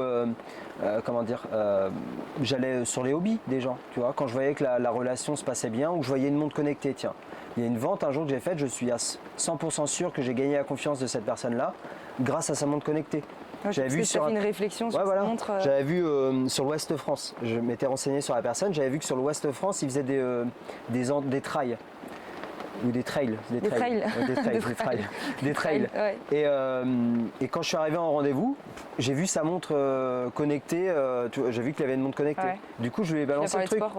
J'ai dit, ah tiens, vous faites sympa votre montre connectée, vous faites des trails? Ah bah oui, machin, ok. Et moi du coup, pareil, je lui ai dit, bah j'en fais quelques-uns. Celui-là de Crozon en Bretagne est exceptionnel, je l'ai fait il y a 3 semaines. Et hop, c'est comme ça en fait que tu crées un lien avec la personne. Est-ce que la vente, c'est de l'émotion? Il faut forcément que tu joues sur les émotions de la personne? Oui et non. Pour moi, c'est les deux. Okay. La vente, c'est de l'émotion, mais il y a aussi des faits à respecter. Et selon la personne que tu as en face de toi, profil jaune est full émotion, oui. Profil rouge aussi, émotion. Profil conformiste, où là, ça va être plus porté sur les faits, ouais. Où forcément, il y a de l'émotion qui rentre en jeu, mais il faut être plus cadré, tu vois, rentrer plus dans les détails, plus dans le concret. Et même dans ta manière de négocier avec ces personnes-là, ça va être totalement différent. Parce que les profils rouges et profils jaunes, donc influents et dominants, vont être des personnes qui pensent en mode « je suis plus fort que l'environnement, donc j'agis, donc action-réflexion ». Donc ces personnes-là, tu peux leur dire opportunité, entre guillemets, c'est aujourd'hui ou maintenant. Tu vois. Enfin, c'est maintenant ou jamais. C'est ça qui va activer un petit peu sa volonté d'acheter. Eux, tu peux leur dire, trouver des opportunités comme ça. Parce que dans leur mécanisme, c'est allez, de toute façon, ça va le faire, je suis le meilleur. Donc j'agis, j'actionne. Et puis comme ça, le dossier est traité et je passe au suivant. Eux, ils marchent à l'extraversion comme ça. Par contre, un profil stable ou conformiste, eux, c'est totalement l'inverse. C'est je suis plus faible que l'environnement, je suis moins fort que mon environnement, donc je réfléchis, oui. Tu vois, donc réflexion et ensuite action. Donc il me faut des faits, il me faut des preuves, il me faut du concret. Il faut que je sois rassuré. Il faut beaucoup il me faut un maximum d'informations avant que je prenne une décision. Et ça, c'est important que tu le prennes en compte aussi. Donc justement, toi, tu utilises beaucoup le disque dans tes process de vente, même quand tu coaches tes élèves. Est-ce que tu peux nous expliquer un petit peu ce que c'est pour les personnes qui ne connaîtraient pas les 4 différents profils vers lesquels on peut se retrouver en closing? Ouais, alors le disque, c'est donc D dominant, I influent, S stable, et C c'est les 4 lettres conformiste. Voilà. Et donc il y a 4 couleurs comme 4 énergies. Et donc le rouge, ça va être le dominant, un peu la couleur de l'audace, la détermination, la puissance. Et ça va être des personnes très indépendantes, challengers, qui relèvent des défis, qui je sais pas moi, pour te donner des exemples, Donald Trump, parce que là on en entend beaucoup parler. Donald Trump est un profil rouge, tu vois. Le fait que il est parti de zéro, il est devenu millionnaire dans l'immobilier, du jour au lendemain ça s'écroule. Il y en a plus d'un qui aurait c'est bon, j'abandonne et tout. Ah non, le mec, le lendemain il est retourné au charbon et tu vois, il a refait une ascension pour redevenir millionnaire dans l'immobilier. Pareil dans la présidentielle, tu vois. Présidentielle, à la fin de sa première présidentielle, tout le monde le décrit, l'incendie et tout. Tu te dis, bon, le mec, c'est ciao, il reviendra plus jamais à la politique. Et il revient. Et le mec, 4 ans plus tard, il revient, une nouvelle campagne, et tu vois, nouvelles idées. C'est ça un peu. Donc, beaucoup d'entrepreneurs sont profil rouge. Anthony Bourbon, tout le monde que beaucoup connaissent, c'est un profil dominant. C'est des personnes qui lâchent rien, quoi. Donc oui, il y a ce côté un peu indépendant, challenger des caractéristiques d'un entrepreneur. Donc ça, c'est le profil dominant. Ensuite, tu vas avoir le profil influent. L'influent, c'est plus la personne qui va... c'est jaune, ça? Ouais, le profil jaune. La personne avec qui te met à l'aise. C'est le champion du bris de glace, par exemple. C'est la personne sociable. C'est la personne... je vais prendre un exemple concret pour que les personnes comprennent. Mais tu as un ami... Tu l'emmènes, c'est un profil jaune, un profil influent, tu l'emmènes dans une soirée, tu lui dis bouge pas Kevin, je vais te chercher un verre et je reviens, t'attends 20 minutes, tu reviens, le mec il parle déjà, ah t'as vu Loïc, sa vie est incroyable, ceci, cela, et puis Adrien, t'as vu sa vie ça, tu vois, le mec en 15 minutes il s'est fait 15 copains, tu vois. Ok, ça c'est le jaune. Voilà, ça c'est le profil jaune, qui voit le verre à moitié plein, toujours, donc très optimiste, très séducteur, c'est pour ça qu'on l'associe, en fait c'est souvent la personne qu'on associe au commercial. Profil commercial, qui est faux, encore une fois de plus. Il n'y a pas de bon ou de mauvais profil dans le disque. t'as pas de mauvaise ou de bonne couleur et tout le monde peut devenir commercial, n'importe quel, selon. C'est pas parce que tu as un profil bleu que tu n'as pas le profil d'un commercial. Ouais. D'ailleurs, mon manager qui était un vrai profil bleu, c'était le meilleur commercial, le meilleur sales de la boîte, tu vois. Donc, oui, donc en soi, ça veut rien dire sur. Mais c'est juste que c'est une personne qui est plus avenante et qui sait mettre les gens à l'aise. Donc quand tu as un profil jeune, il faut arriver un peu en mode détendu, c'est mon pote, on va discuter, on se prend pas trop la tête, tout ça. Lui, le bris de glace, c'est important. Le fait que tu racontes, qu'il te partage ses anecdotes, ses émotions, toutes ces choses-là, et que toi aussi, tu dises « Ah bah tiens, moi aussi, il m'est arrivé ça, c'est trop bien ». Parler avec les mains aussi, ça c'est le profil jaune, c'est très important. Et c'est pour ça que quand on dit communication non verbale, c'est très important et que le profil jaune c'est l'influent, c'est parce qu'il a une très bonne communication. Verbale et non verbale. Ton variation de la voix aussi. Il arrive à imposer des temps de silence de manière naturelle. T'as un exemple de personnalité en profil jaune, ouais. Il y en a un que j'aime bien. Un Français que tout le monde connaît, Marc Simoncini. Ah oui, Marc Simoncini, fondateur de Mythique. Regardez tous ses podcasts. Ouais. Il n'y a pas une seconde où la personne reste comme ça, à parler, calme, tu vois. Il faut toujours qu'il parle avec les mains. Il est très dans le contact et tout. Moi j'adore, tu vois. Il dit regardez cet exemple-là, et puis je vais là, et la personne parle énormément avec les mains. Ça, c'est un profil jaune. Donc après, il y en a plein des profils jaunes. Will Smith, en tout cas dans ses... Kevin Hart, dans des acteurs qui sont connus. En tout cas, dans leurs films, je ne sais pas si dans leur vie professionnelle, parce que tu as deux types. Tu as le profil naturel, quand tu es avec tes amis, le profil adapté, où là, tu es en situation de stress ou on va dire en situation de travail. Donc là, Will Smith et par exemple Kevin Hart, dans leur côté travail, profil adapté, c'est des profils jaunes. Tu vois. C'est marrant. Donc on n'a pas le même profil en fonction de la situation où on est, soit travail, vie perso. Moi, profil adapté et profil naturel, je suis le même. Profil jaune-rouge. Ok, toi, tu es jaune-rouge dans les deux. Ouais. Ok. Et j'active juste un peu plus de bleu.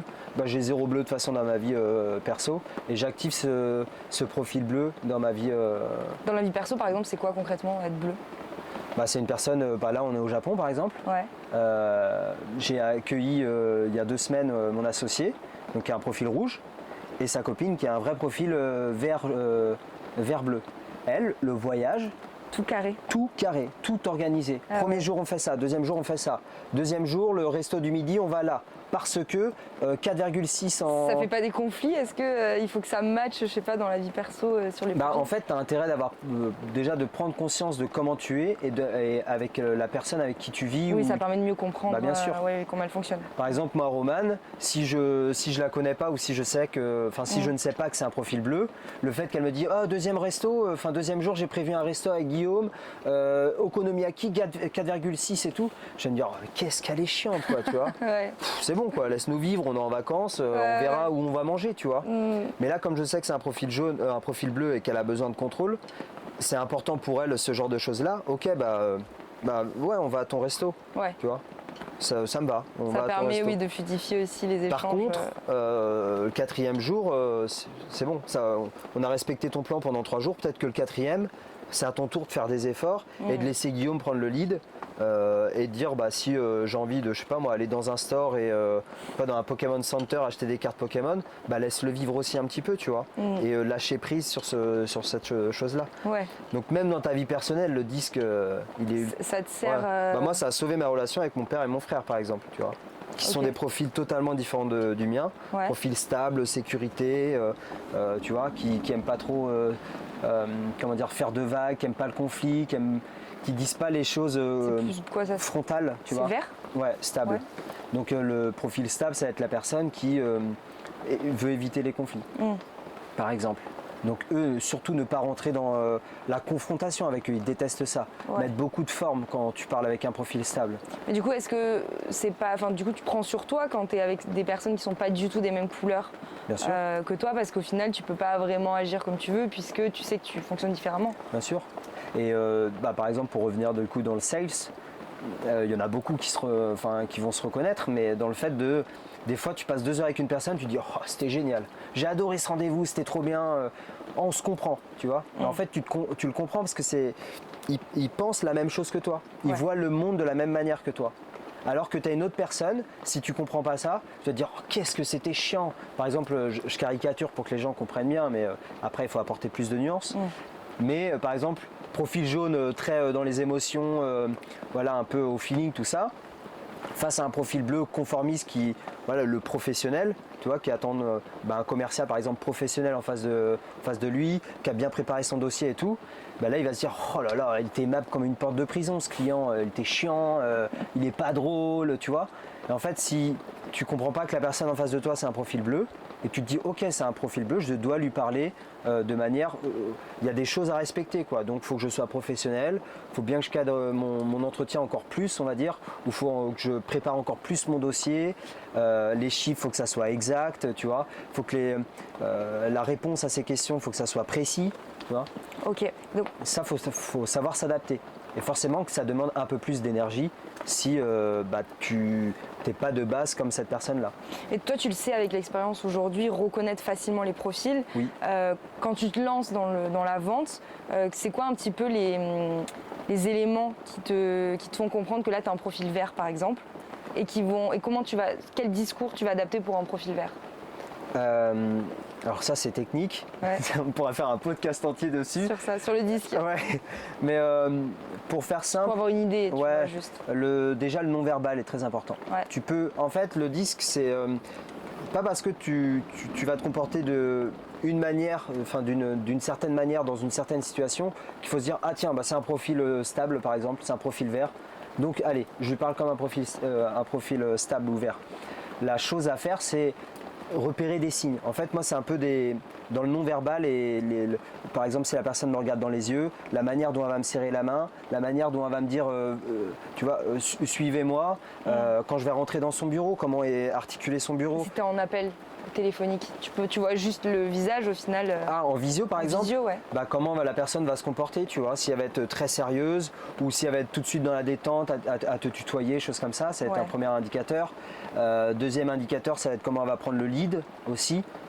Si tu as une personne qui rentre directement dans le cœur, dans le vif du sujet ou veut rentrer directement dans le vif du sujet, c'est un indicateur. Tu vois, profil rouge. Rouge et bleu, non? Ouais, rouge-bleu, tu vois. Ouais. Côté, ils ont une manière de voir les choses, tu vois, axée sur les tâches. Ouais. Ok. Et donc là, faut être droit au but. Voilà.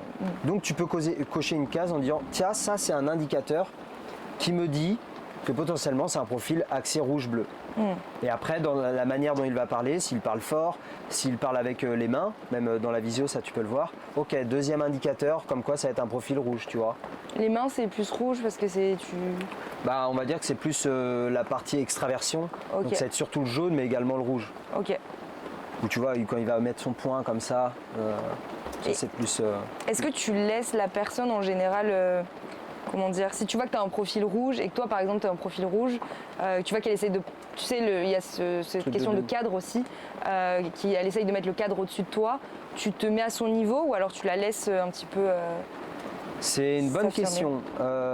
Faut que c'est toi qui dois gérer l'entretien dans tous les cas. Donc c'est à toi de mener l'entretien, mais tu dois le laisser choisir. Ok. Par exemple, je sais pas moi, un exemple tout con, une solution, je t'en propose 3, c'est à toi de choisir. C'est moi qui te propose 3 solutions. C'est pas toi qui dis je veux ça ou je veux ça. Okay. C'est moi qui te propose ces 3 solutions-là. Ouais. Donc c'est moi qui ai le lead sur le rendez-vous. Par contre, je te laisse le choix de choisir. Okay. Tu vois. Autre chose dans l'OPA, donc l'OPA ça va être objectif, plan, accord du client, ça c'est ultra important à faire dès le début du rendez-vous pour justement ramener de la directivité et cadrer l'entretien de vente. Ouais, tu peux expliquer ça un petit peu En fait c'est très simple, c'est quand tu arrives en rendez-vous, tu vas faire le bris de glace, tout ça, et puis au bout d'un moment tu vas lui dire écoutez, l'objectif du rendez-vous, on se rencontre aujourd'hui, c'est pour tel objectif, voici comment ça va se passer. Dans un premier temps, je vais vous poser des questions sur votre entreprise, sur vous. Ensuite, on va aller sur, je sais pas moi, un audit plus technique ou financier de votre entreprise si c'est l'objet ou l'objectif de ton rendez-vous. Ça va être un rendez-vous qui va durer 30 minutes. Est-ce que vous êtes d'accord? Oui, non. Mais rien que le fait de lui poser la question voilà, c'est un rendez-vous qui va durer 30 minutes. Est-ce que vous êtes d'accord déjà sur le fond et la forme? Oui, tu vois. Le fait de le laisser choisir, le profil rouge, il va être content. Ouais. C'est moi qui décide. En fait, c'est toi qui lui soumets en soi, mais tu lui laisses l'impression que c'est lui qui a Toujours. le lead, comme ça, il ne se sent pas... Okay. D'ailleurs, pour que les personnes en face de toi soient ouvertes lors d'un entretien, il faut toujours leur poser des questions ouvertes. Ouvertes, ouais. Comme ça, c'est eux, ils ont l'impression de mener l'entretien de vente parce qu'ils parlent plus que toi. c'est top. Parce que toi, au fond, tu sais que tu lui poses des questions, tu notes toutes les informations parce que tu parles pas, tu vois. Tu notes les infos, plus tu dis des choses, plus tu peux rebondir sur des choses intéressantes et aller trouver des motivations, des points de douleur, tu vois. Et en plus de ça, la personne en face de toi, elle va s'ouvrir et elle va se dire, bah tiens, c'est top, c'est moi qui mène l'entretien. Alors que pas du tout, parce que tu as encore tu vois, cette colonne vertébrale où tu sais exactement où tu vas emmener ton client. Et à quel moment tu sais que c'est bon, tu as tout validé, on va dire, et tu peux passer à la partie négo, où là tu vas entamer la question du prix? Alors, pour faire simple, on va dire que la première chose, c'est de gagner la confiance de ton client. L'OPA est très importante, donc ce que je viens de dire, le plan du rendez-vous. Après, il te faut la découverte. Et dans la découverte, moi, pour faire simple, j'aime bien dire le BBDC. Budget, enjeu, enfin besoin, enjeu. Besoin, je préfère motivation, tu vois, mais ça va avec l'enjeu. Après, budget, échéance. Échéance, c'est le timing. Décideur, concurrence. C'est les 6 choses pour moi à connaître. Pour faire une bonne découverte de besoin, il te faut ces 6 choses-là. Décideur, c'est s'il est un associé ou pas. Le process de décision. Qui décide dans l'entreprise? Comment sont prises les décisions? Comment elles ont été prises la dernière fois? Est-ce qu'il y a une autre personne avec qui... Ça, c'est ultra important. Et si tu te rends compte, par exemple, qu'il y a une autre personne qui va être décisive dans le choix, tu fais un R2? Bien sûr. Avec la personne? Bien sûr.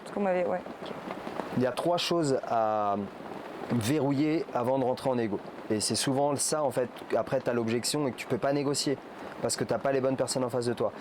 Faut que tu aies validé le timing, parce que tu as beau être le meilleur vendeur du monde, si tu n'es pas dans le bon timing, si le type il te dit moi j'ai un conseil d'administration, on est au mois de mai, Jade, et que mon conseil d'administration il est au mois de novembre, tu as beau lui proposer un truc incroyable, rien avant novembre. Si le conseil d'administration et que ça fait 20 ans que c'est voté en conseil d'administration, tu pourras rien faire. Donc ça sert à rien de rentrer en négociation. Tu vois, le timing n'est pas bon. Donc ça à verrouiller. Ensuite, tu as les décisionnaires qui décident dans l'entreprise. Pareil, si je veux te vendre une maison, tu es avec ton copain, et que la décision, tu me dis, je dois la prendre avec mon conjoint. Moi, je te vends une super baraque. Je suis intéressé, mais il faut que j'en parle à mon conjoint. Je fais comment? On va l'appeler, tiens. Non, tu vois, c'est pas possible. Tu tires une balle dans le pied. Donc pareil, tu rentres pas en négociation si tu n'as pas les bons décideurs. Et la troisième chose, c'est les points de douleur. Faut que tu connaisses... faut que tu connaisses ces points de douleur, faut que tu aies une validation technique ou un oui sur la solution que tu vas lui présenter. Ça c'est super important parce que quand tu vas avoir souvent l'objection je vais réfléchir, si ton prix est trop haut, tu vas pouvoir l'orienter comme ça. Mais il faut que tu aies une validation technique de ton offre. Ça c'est super important. Et pour ça, il faut que tu fasses une très bonne argumentation. Et pour faire une très bonne argumentation, il faut que tu connaisses exactement les points de douleur et les motivations de ton client. Parce que dans ton argumentaire, tu vas souvent faire un argumentaire CAB, c'est le plus simple mais très efficace. Du coup, sur cette fin, je pense qu'on peut parler de mode avion. Oui. Puisque au final, je t'ai rencontré au Japon dans ce contexte de mode avion. Tu peux nous expliquer ce que tu as créé avec Valentin et Paul et un petit peu la vision de ça? Ouais.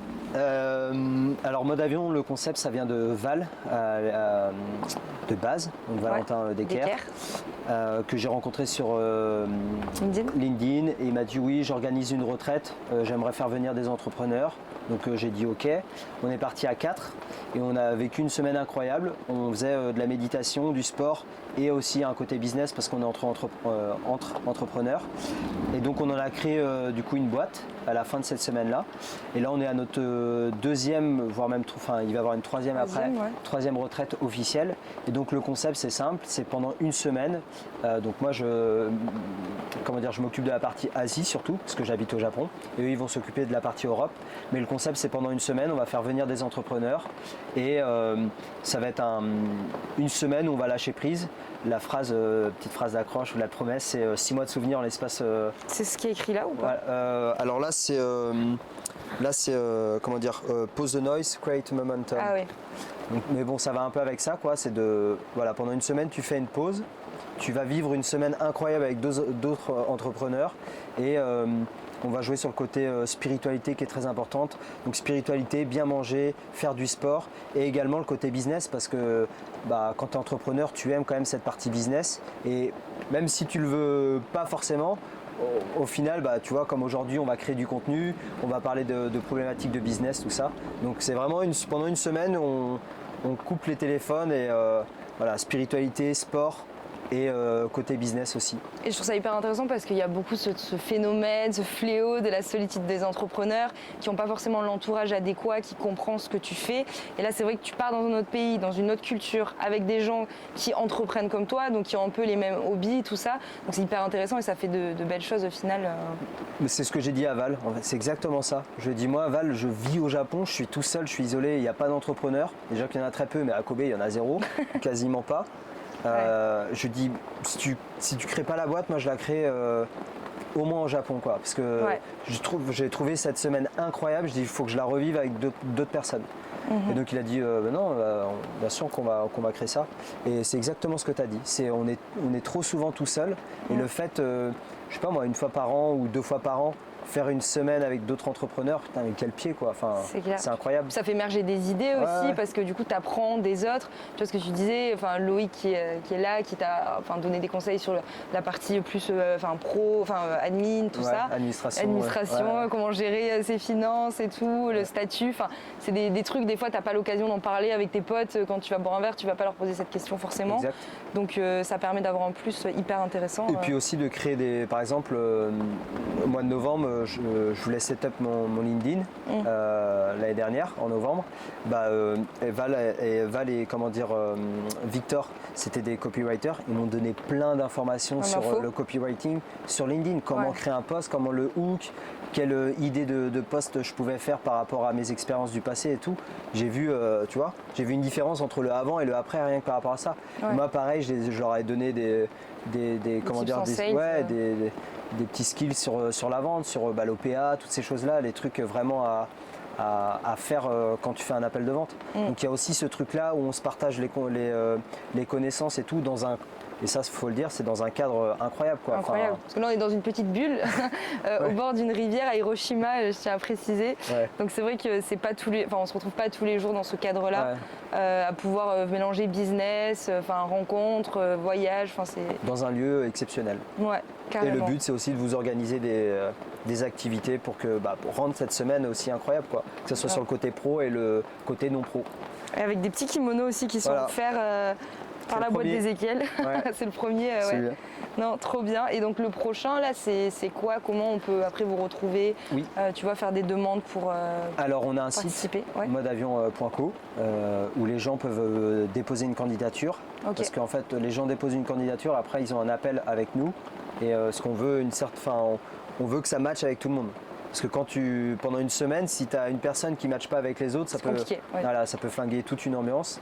Donc nous, on aime bien voir les personnes qui rentrent dans le mode avion pour être sûr que la semaine va être incroyable. Ça, c'est super important. Et donc sur modeavion.co, on peut candidater. Ou sinon, sur nos Instagram ou LinkedIn. Donc il y a Valentin, il y a Paul et il y a moi. Trop bien. Voilà.